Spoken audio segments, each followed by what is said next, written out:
Buenas noches, bienvenidos a Geopolítica en Debate, un espacio de análisis de los problemas del orden internacional. Esta noche con el tema Visión geopolítica del Ecuador respecto de la órbita geoestacionaria. And our American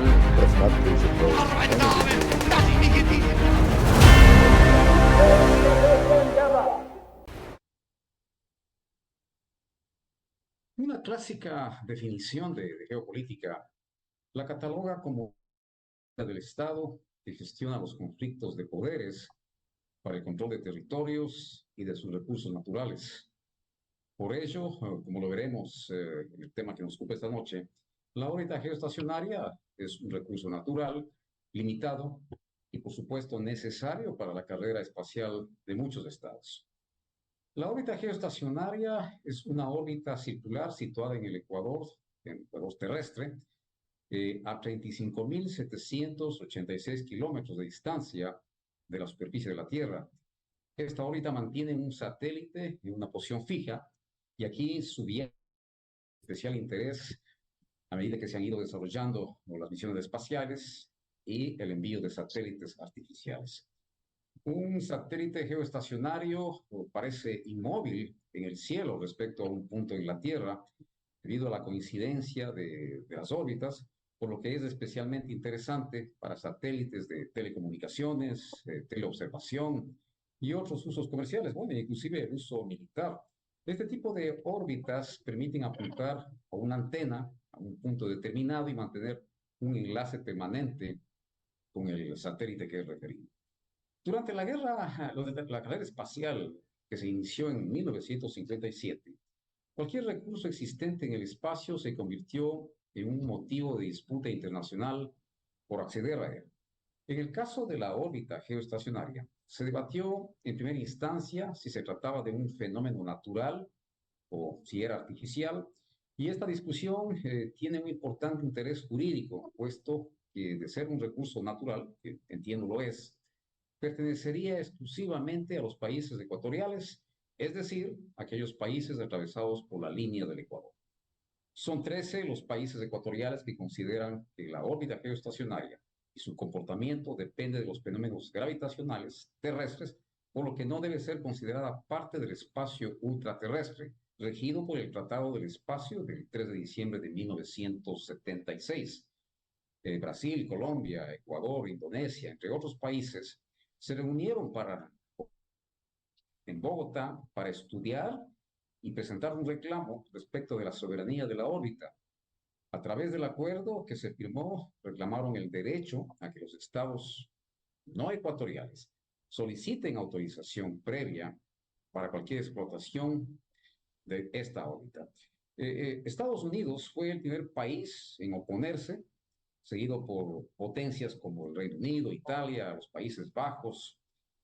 Y el tema ha sido discutido en varios foros desde el año 75, especialmente en la Subcomisión Jurídica de la Comisión del Espacio Ultraterrestre de la Asamblea General de las Naciones Unidas y en la Unión Internacional de Telecomunicaciones, UIT.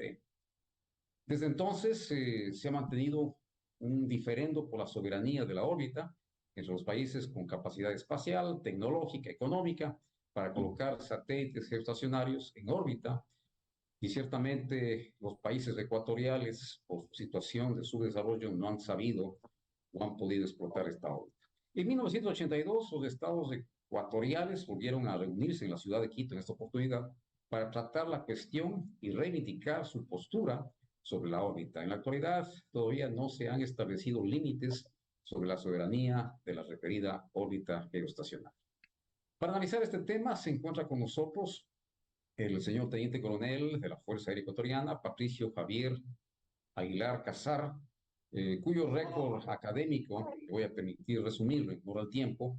Él es licenciado en Administración Aeronáutica Militar por la Escuela Politécnica del Ejército, es abogado de los tribunales y juzgados de la República por la Universidad Autónoma de Quito, especialista en Derecho Espacial por la Universidad Autónoma de Buenos Aires y actualmente maestrante de Derecho Constitucional en la Universidad de Ecotec. Y ciertamente con una larga trayectoria en proyectos vinculados al ámbito aeroespacial en la Fuerza Aérea e innumerables simposios a nivel mundial relativos al derecho espacial.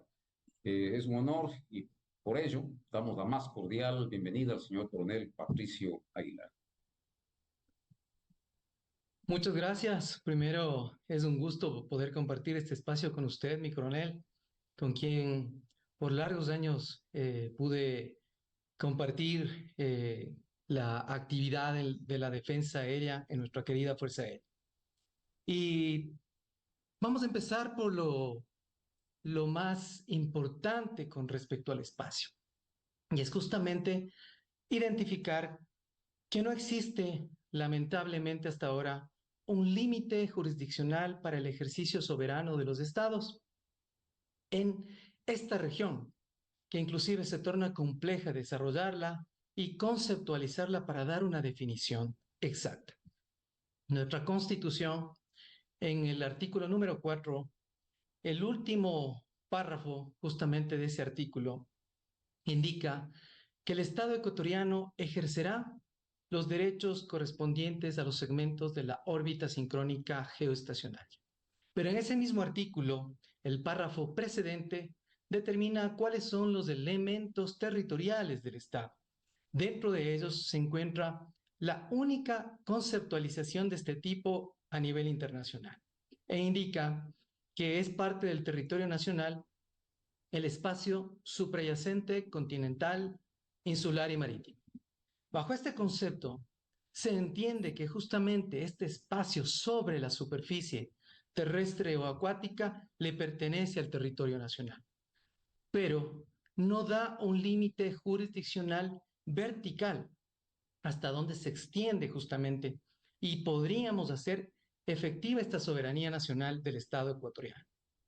Ahora, perdón, ahora, lo importante sería no definirnos únicamente bajo la determinación de nuestra Constitución de la República, más aún cuando en el derecho internacional público, para que un derecho nacional de un Estado sea reconocido, necesitamos que obligatoriamente el resto de Estados, a través de un instrumento jurídico, sea un convenio o un tratado, se reconozca justamente los derechos del otro Estado que está posicionando o reclamando, como en nuestro caso, los derechos sobre la órbita sincrónica geoestacionaria. Para esto Javier, existen algunas teorías, ¿no? claro, Javier, Y si me permites sí, para irle dando claro que sí. seguimiento y relación a este conversatorio. Y de antemano, gracias por la excelente introducción que estaba haciendo respecto de la Constitución del Ecuador. Y de hecho, yo quería plantearte inicialmente eh, esta declaración del artículo 4 de la Constitución del 2008 del Ecuador. ¿Se corresponde a una justa aspiración del Estado ecuatoriano? O, sí, o es ciertamente, y no quiero ser peyorativo en lo que voy a decir, o más bien obedece a conceptos líricos de una aspiración que en la práctica se vuelve utópica? Quiero tomar ante la pregunta una referencia que nos puede servir no solamente para desarrollar todos los derechos que el Estado ecuatoriano puede imprimir en la región espacial. Pasaba lo mismo hace algunas décadas atrás con el mar territorial. Y se tuvo que llegar a un consenso a través internacional y se le conoce como el Convenio Internacional de Mar, la CONVEMAR. Y bajo ese instrumento jurídico, los estados pudieron llegar justamente a un acuerdo común, bajo un acuerdo pacífico en primer lugar y que debe a desarrollar en consecuencia la soberanía de los estados en el mar territorial y otros derechos jurisdiccionales y no jurisdiccionales. Tomando esto como referencia, podríamos decir que se necesita un instrumento jurídico que acuerde entre los estados a nivel internacional llegar a un consenso exacto de cuál es el límite jurisdiccional en el espacio vertical sobre los estados. Sin embargo, la Comisión para el Uso Pacífico del Espacio, constituida en 1958, no ha podido hasta la fecha llegar a ese consenso. En lo personal, por la experiencia que tengo a nivel internacional, yo creo que lamentablemente nos encontramos en un punto en donde no podemos aplicar la juridicidad necesaria para determinar justamente ese límite vertical. No porque haya falta de interés de los estados, pero ¿de qué estados podríamos estar hablando? Mayormente de los estados aún en desarrollo. Mientras por el otro lado, los estados ya desarrollados no tienen el mismo interés. Entonces, definitivamente cojo las palabras usadas. Cuando una ley no es aplicable, se vuelve en letra muerta. Y este momento, lamentablemente, el último párrafo de nuestro artículo cuarto en la Constitución es justamente eso. Letra muerta en el ámbito del derecho nacional por la falta de reconocimiento en el derecho internacional público.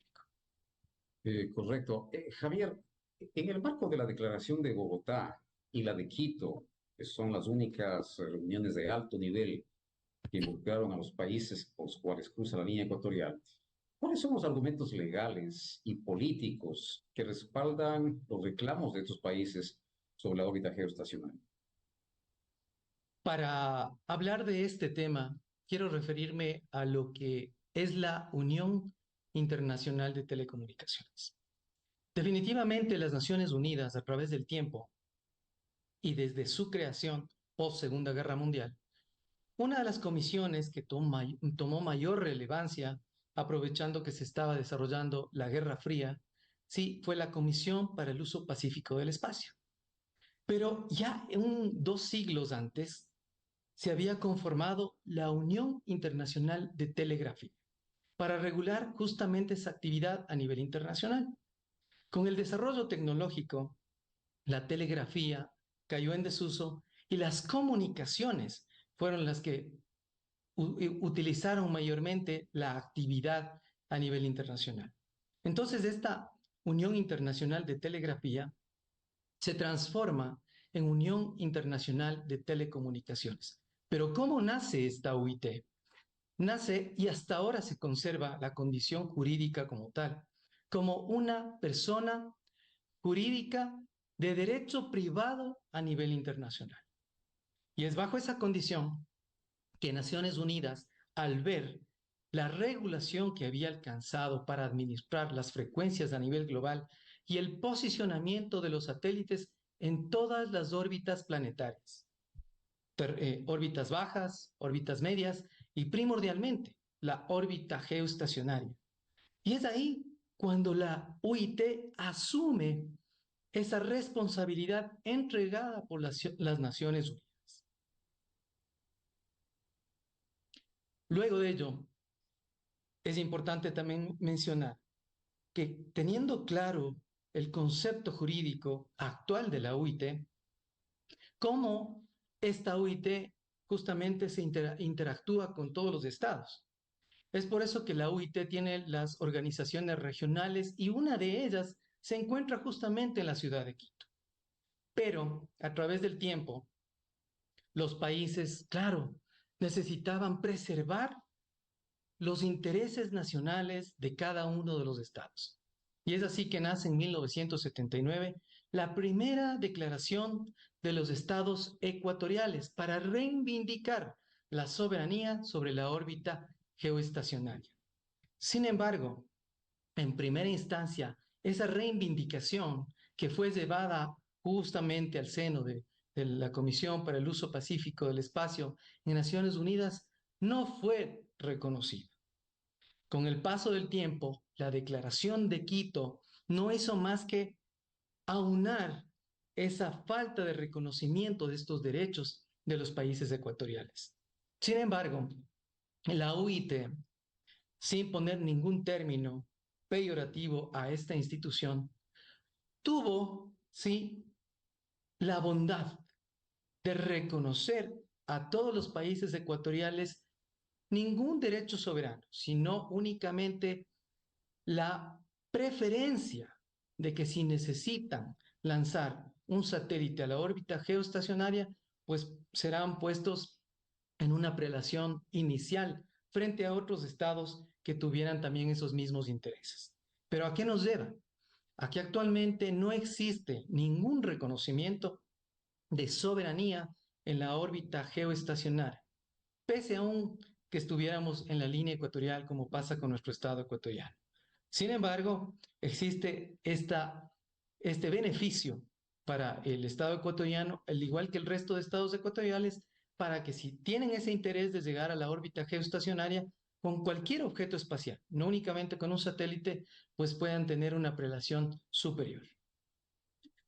Javier, por interno me dicen que, no obstante la explicación inicial que se dio respecto a esas características técnicas de la órbita geoestacionaria, están pidiendo que se amplíe un poco más. ¿Cuáles son las características que hacen que una órbita sea geoestacionaria, Javier?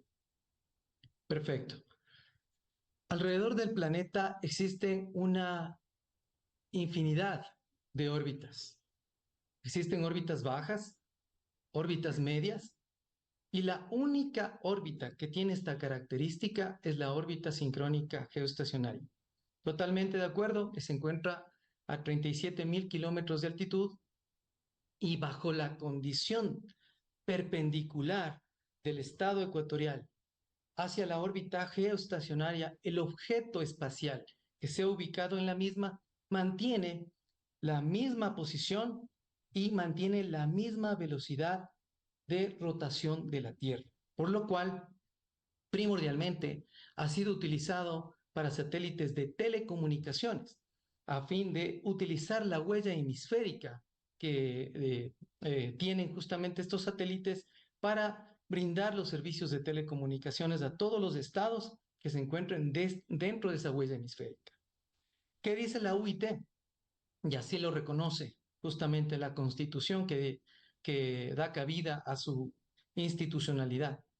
Indica que la órbita sincrónica geoestacionaria es un recurso natural limitado y se vuelve cada vez más escasa la opción de poner un objeto espacial por la cantidad, no solamente de objetos lanzados por los estados, porque esa es una característica actual ya del derecho internacional del espacio particular. Existen primordialmente intereses de operadoras o de empresas privadas para llegar a alcanzar la órbita sincrónica geoestacionaria. Javier, a propósito, el lanzamiento del primer satélite de telecomunicaciones de la comunidad andina, el CES-10, esto tuvo lugar en el año 2017, que tú lo recuerdas perfectamente, supone un hito histórico en el desarrollo tecnológico de la región, lo que constituye la materialización de un proyecto anhelado de los años 70, cuando la UIT pues, otorgó la órbita 67 a los países del Pacto Andino. ¿Este acontecimiento satisface en algo las expectativas de los países como el Ecuador respecto de la explotación de la órbita geoestacionaria? ¿O simplemente es una posición de la UIT para salvar el pedido de los 13 países que entendemos, tenemos derechos sobre esta órbita? Bueno, al entender que el espacio exterior o el espacio ultraterrestre, que tampoco tiene una definición desde dónde exactamente se extiende hacia arriba, no existe ningún tipo de soberanía en esa región. Pero lo que sí existe es soberanía plena y absoluta del objeto lanzado al espacio, dependiendo la propiedad del estado de lanzamiento.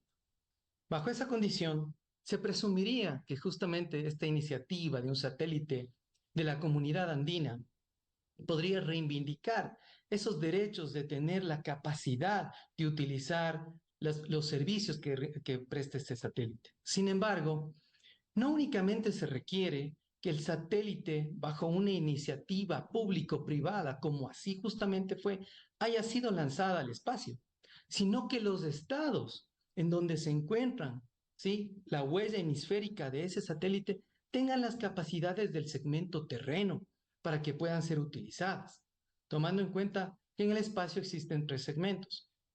Segmento terreno, con las estaciones terrenas de cualquier tipo de naturaleza, en este caso de recepción.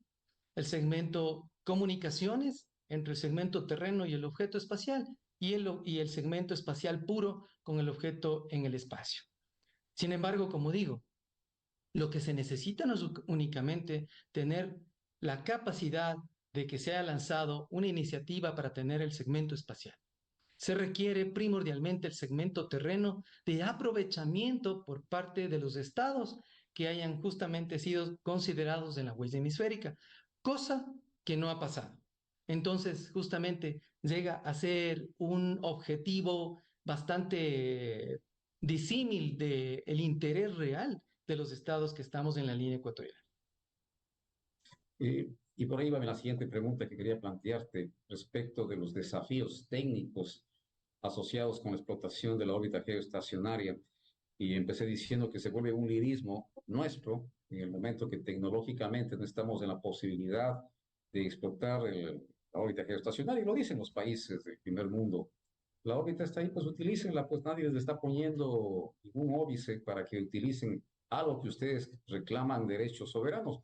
Pero ciertamente, ¿tú crees que algún rato podamos superar estos desafíos técnicos para explotar adecuadamente la órbita sin tener que pedirle permiso a nadie? Este momento me viene a la mente lo que dice el Tratado de 1967, que rige las actividades de los estados en el espacio, incluso la Luna y otros cuerpos celestes. ¿Qué determina este tratado? Que el espacio y todos los cuerpos celestes y los recursos del mismo son patrimonio de la humanidad.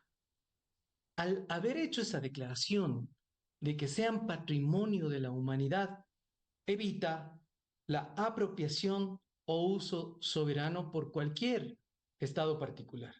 Sin embargo, ¿cómo llegar justamente a la órbita geoestacionaria? Tú bien lo habías mencionado, los estados con capacidades espaciales desarrolladas dicen, no hay ninguna prohibición. Está la órbita geoestacionaria, está la unión de telecomunicaciones, sí, con la capacidad de regular las frecuencias de estos satélites y la posición orbital. Así que háganlo. Están en toda la libertad de hacerlo. Pero eso sabemos que no es sencillo. El desarrollo de una capacidad autónoma en el ámbito espacial por parte de los estados requiere de múltiples esfuerzos. Capital humano, capital financiero, capital de infraestructura y otras necesidades que van construyendo justamente esa capacidad nacional. Ahora, hay una consideración especial con respecto a la órbita sincrónica geoestacionaria este preciso momento. Era únicamente utilizada, sí, para lanzar satélites de telecomunicaciones, pero ya desde hace unos 10 años aproximadamente hay otros objetivos por parte de los países con mayores capacidades, inclusive de tener una constelación de satélites en esta órbita geoestacionaria para que sirvan de granjas solares y tener energía en nuestro planeta. Entonces, vamos viendo que la órbita sincrónica geoestacionaria cada vez se vuelve más compleja de administrar por la saturación y de acuerdo a los intereses de cada estado. En el caso ecuatoriano, puede haber la voluntad política, pero ¿cuándo va a existir realmente la voluntad económica ligada a esa voluntad política para que nos dé al Estado ecuatoriano unos 300, 400 millones de dólares aproximadamente, en donde podríamos lanzar un objeto a la órbita geoestacionaria, el segmento Tierra, y componer por primera vez un sistema espacial en el país?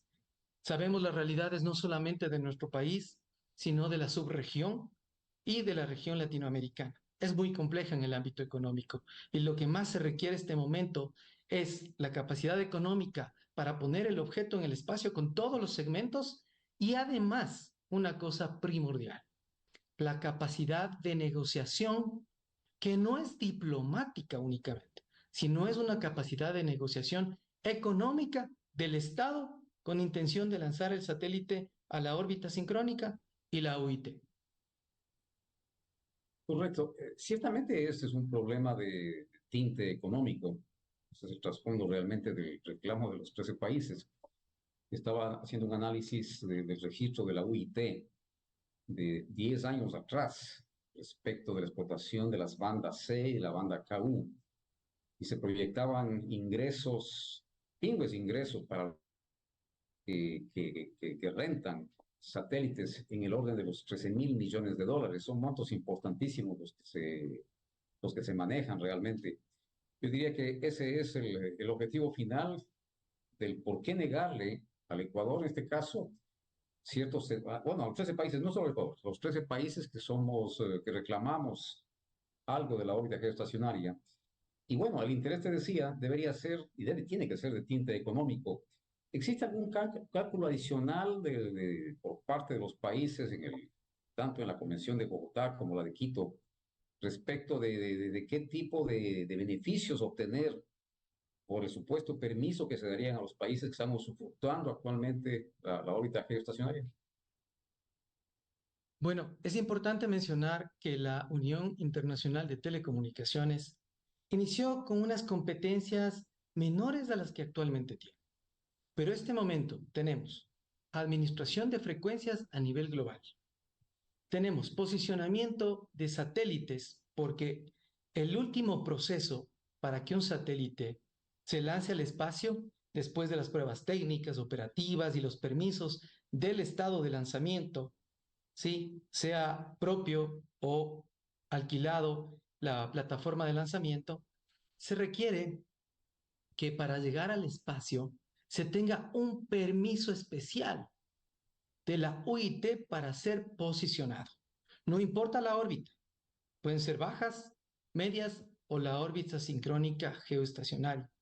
Entonces, al manejar la UIT, absolutamente todo el espectro de administración de frecuencias, de posicionamiento del objeto espacial, he escuchado comentarios de expertos en donde dice, esto es una monopolización justamente de la administración de todo lo que es el espectro espacial de lanzamiento de objetos espaciales y de las frecuencias asignadas.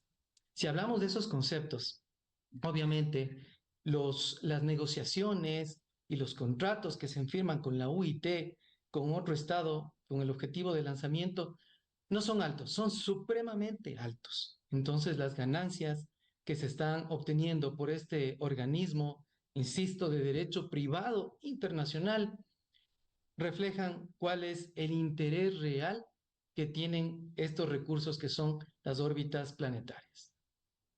Al Estado ecuatoriano le corresponde dos segmentos de la órbita geoestacionaria. Uno sobre la parte continental, sumado las 200 millas de mar territorial. Bueno, la zona económica exclusiva actualmente, no sé si cambió en algo este concepto. Y otro por el archipiélago de las Islas Galápagos. ¿De qué segmento estamos hablando? En términos de longitud, de cuántos kilómetros, miles de kilómetros, y teóricamente, no sé si se ha calculado cuántos satélites cabrían en este segmento que en teoría le pertenece o el Ecuador tendría soberanía. Bueno, a nivel internacional, aunque diga lo que hemos conversado en el artículo 4 de nuestra Constitución, a nivel internacional, esa declaración constitucional nacional no es reconocida. Al no ser reconocida, obviamente podemos hablar de una teorización de los segmentos que le corresponderían al Estado ecuatoriano, pero solamente quedan en una utopía. Pero por supuesto, si algún momento existiera la Declaración Internacional de Naciones Unidas a través de la UIT, nos corresponderían dos segmentos. Uno que se proyecta desde el espacio continental y el otro que se proyecta desde nuestro archipiélago de Galápagos. Hay que tomar en cuenta que el posicionamiento de los satélites en la órbita geoestacionaria se lo hacen con la diferencia o la distancia de 2 grados. Bajo ese concepto tenemos 180 posiciones para poder ubicar un espacio, para poder ubicar, perdón, un objeto espacial en la órbita geoestacionaria. Claro, la extensión tanto de los dos segmentos que nos corresponderían en un futuro lejano, lamentablemente, sería muy amplia. Podríamos poner algunos satélites ahí y claro, y el objetivo primordial sería cobrar esos espacios orbitales, pero eso solamente queda en una utopía, en un objetivo que a largo plazo tal vez se dé, pero a mediano y corto plazo es totalmente imposible. En una época, al inicio de la carrera espacial, año 57, se discutía sobre si es o no un bien natural de uso limitado, un recurso natural de uso limitado. Y ciertamente las Naciones Unidas ya se han pronunciado sobre ello. Ellos hablan de que posiblemente la órbita en un momento dado llegará a saturarse. Ahí tiene la consulta, Javier. Efectivamente, ya hay una aceptación categórica de que es un recurso natural limitado, de que en un momento dado puede existir saturación y afectación a las comunicaciones. Justamente esta declaración de que es un recurso natural está totalmente expandida a nivel mundial. No hay ninguna discusión con respecto a ese hecho. Pero en su momento, los tratados del espacio que los trabajaron en la Comisión para el Uso Pacífico del Espacio no tenían un concepto claro de los recursos naturales del espacio. Y por eso no existe justamente este término dentro del tratado que rigen las actividades de los estados en el espacio, la luna y los cuerpos celestes. Se hablaba justamente de una región espacial, de los cuerpos celestes, pero todavía no había esa intención que este momento sí existe por parte de los actores privados en el desarrollo tecnológico espacial. Pues hemos pasado de un uso para la exploración espacial a un uso para la explotación espacial. Ese momento deberíamos sí o sí construir una norma a nivel internacional en donde se determine cómo van a ser utilizados esos recursos naturales, espaciales, vivos y no vivos. Pues este momento no habría la capacidad de apropiarse de esos recursos. Sin embargo, la intención y los proyectos de los actores privados está enfocada justamente con ese objetivo. ¿En qué momento podemos ver esto? No va a pasar más allá de unos 5 a 10 años en que ya veamos por primera vez la explotación de recursos espaciales que traigamos a este plan.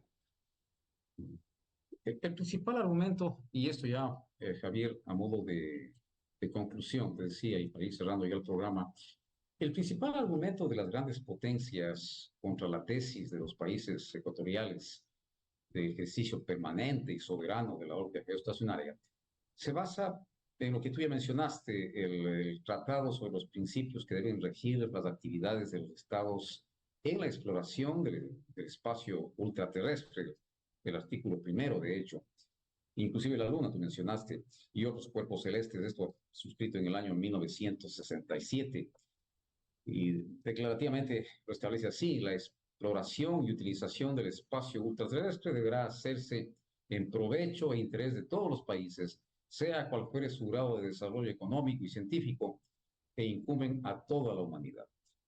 Por esta razón, los países ecuatorianos aducen de favoritismo por parte de la UIT hacia las grandes potencias en la ubicación de posiciones. Para concluir, Javier, ¿cuál es tu criterio y cuál es finalmente la visión geopolítica del Ecuador respecto de la órbita geoestacionaria? Bueno, es un concepto totalmente complejo hablar de la visión geopolítica solamente como Estado ecuatoriano. Yo he planteado en algunos foros el devenir justamente del desarrollo de las actividades espaciales, pues para controlar ese tipo de actividad, en función de controlar me refiero a que se debería regular en aprovechamiento justamente de todos los estados y en un gran concepto, en un aprovechamiento de toda la humanidad. Bajo ese concepto se torna ineludible construir una norma a nivel internacional que permita utilizar los recursos naturales espaciales manteniendo los fundamentos que ya fueron trabajados en todos los tratados de actividades espaciales desarrollados en COPUOS. Primero, el uso pacífico. Segundo, los beneficios deben ser para todos los estados por igual. Y finalmente, llegar a un acuerdo colaborativo para que todos los estados puedan beneficiarse en diferentes grados obviamente, pero puedan beneficiarse de este desarrollo tecnológico espacial que propende ahora, como dije, no solo a la exploración, sino a la explotación, dejándonos finalmente una responsabilidad supremamente grande. Siempre levantar la necesidad de que el Estado ecuatoriano tenga una equidad de valor frente al resto de estados cuando se trate de los derechos que en algún momento pueden ser reconocidos en la región espacial. Decía Henry Kissinger que los países industrializados no podrán o no podrían vivir como lo vienen haciendo hoy si no tienen a su disposición los recursos naturales no renovables del planeta. Tendrán que crear un sistema de presiones que garanticen la consecución de sus propósitos. Y en ese orden de ideas, la órbita geoestacionaria se corresponde a un recurso natural de características limitadas que pensaría yo las grandes potencias no la van a ceder. Quiero agradecer al señor Teniente Coronel Javier Aguilar por habernos ilustrado en un tema de tanta complejidad y tan interesante, penosamente no muy conocido. Y bueno, Javier, muchas gracias por tu tiempo, por la importante información, un tema de esta dimensión. Asimismo, deseo agradecer a los grupos que nos han permitido replicar este programa, que ya están en el orden de los 400,000 seguidores, que lo hacen desde los diferentes países, tanto de este continente como de Australia, de Asia y en Europa. Y por supuesto, mil gracias a quienes están en sus hogares recibiendo este programa. Javier, un abrazo. Será en una próxima oportunidad. Muchas gracias y buenas noches. Muchísimas gracias a usted, mi coronel, por el espacio y a las órdenes siempre. Buenas noches.